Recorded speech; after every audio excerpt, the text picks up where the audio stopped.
It is an incredibly rewarding position, but it comes with a price. I would like to be transparent as early as now before you proceed. So in the last video, I discussed to you the mission of BSFE and what is your role as a financial strategist. So of course, you will have time freedom and immense flexibility sa paggawa ng trabaho nito. Pero it means you have to be more responsible. You must have self-discipline and you should be always driven. Yung hard work ng prospecting, totoo yun. Pwedeng yung mga kamag-anak mo, mga kakilala mo, at feeling mo susuporta sa'yo, i-reject ka nila.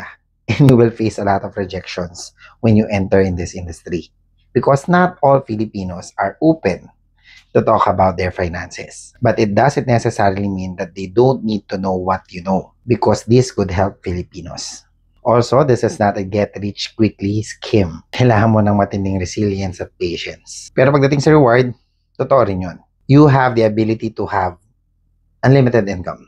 Makakapagtrabaho ka anywhere, anytime. Very flexible ang schedule mo. So you won't miss important appointments from your family or loved ones because of work. And last but not the least, you are really making an impact to people's lives. You are not just only selling product. You are helping someone get clarity pagdating sa personal finance niya. And yun yung magiging foundation ng family's future niya.